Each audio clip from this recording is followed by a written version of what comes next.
Chapter 1, 800,000 years ago.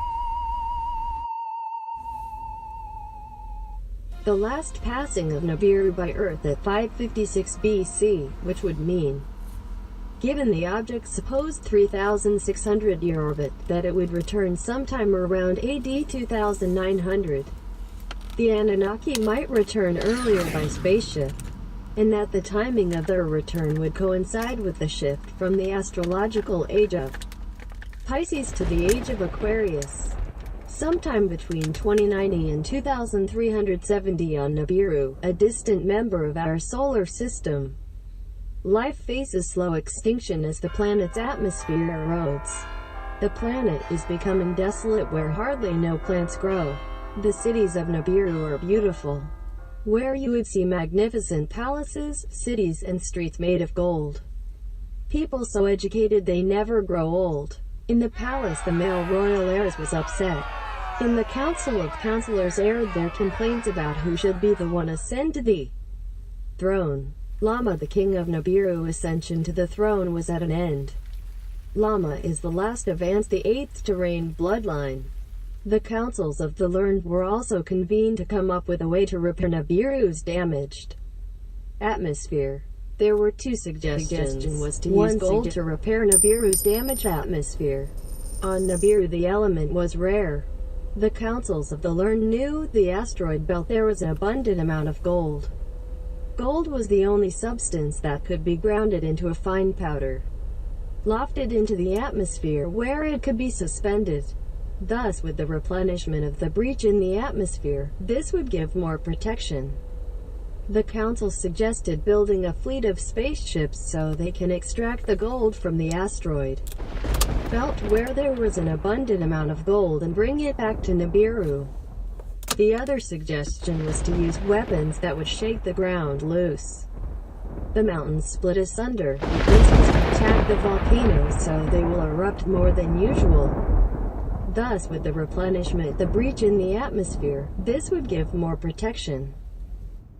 Lama decided the later. A year on Nibiru is 3,600 Earth years. After 2 years has passed, the fields was barren. Hardly no vegetation grew, making the volcanoes belch did not repair the atmosphere. This caused a great unrest in the kingdom. Gold on planet was rare and not enough was obtained. There was little food or water for the masses, which consisted of many alien races. The land was in strife. There were a lot of accusations going around. 3 years has passed, 4, then 5. In the royal court, servants was coming and going. Counselors were rushing in and out. But the king did not listen to his royal council. He only listened to his wife. Her name was Lahama. If this be our destiny, let us call on the creator of all. Lahama said to the king. The princes of the court accused the king of destroying the planet. There was no cure. Some in the royal court retrieved the weapons from past wars.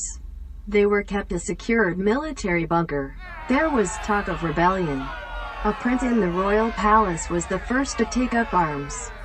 He made a big speech, mostly repeated talking point from the crowd and promises.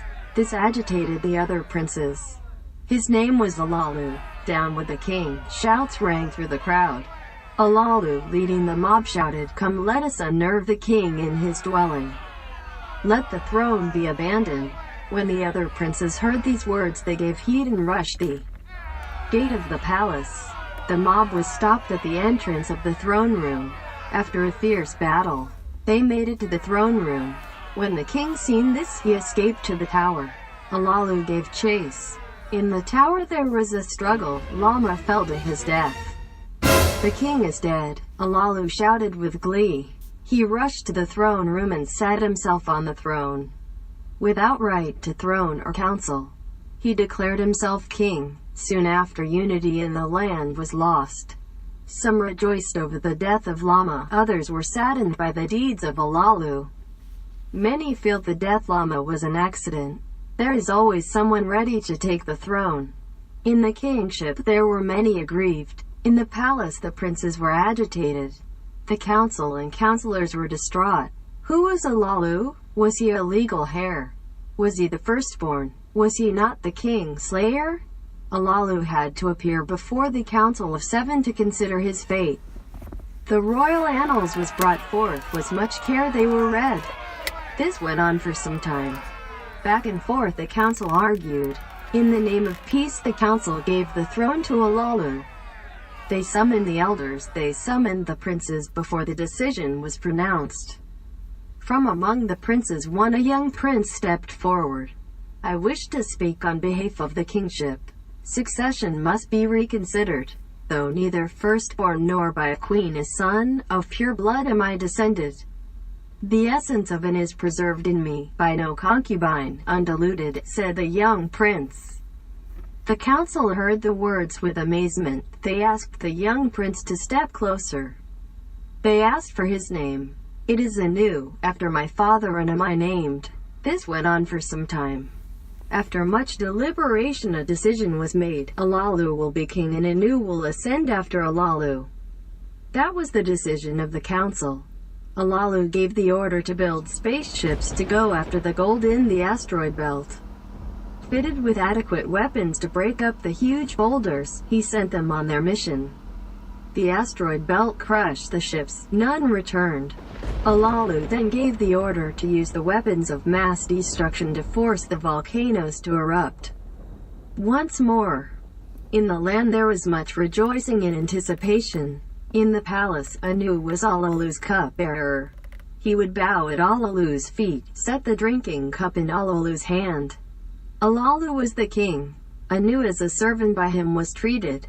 In the land rejoicing receded, there was no rain.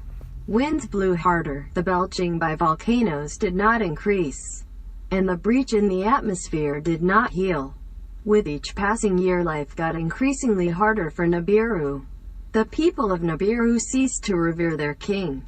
Alalu remained on the throne. The strong and wise Anu, foremost among the princes, was standing before him.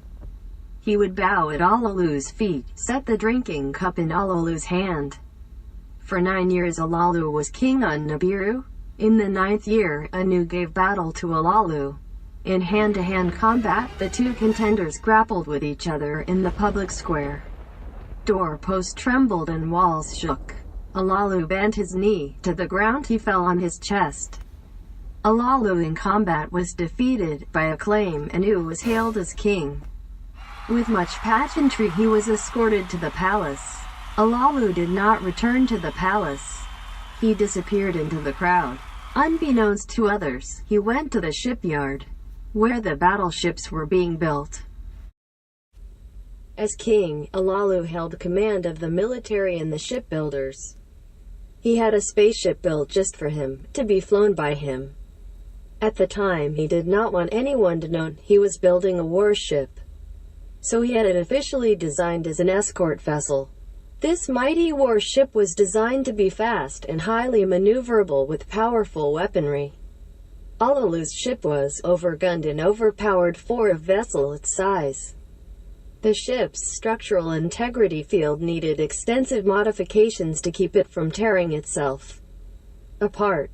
The ship was designed specifically for battle, featuring innovative pulse phaser cannons and quantum torpedo armaments. In addition to photon torpedoes, standard phasers, and a high-capacity deflector shield system. Another asset is its ablative armor. The ship can be flown and navigated by one person alone. He got in and closed the hatch behind him. He entered the bridge with no problem. All of the lights came on as he entered the bridge. He sat in the commander's seat and took command of the battleship. The navigational system lit up with a bluish aura that filled the chamber. The dilithium crystals lit up, supplying the engines with an enormous amount of energy. The hum of the engine was like music enthralling.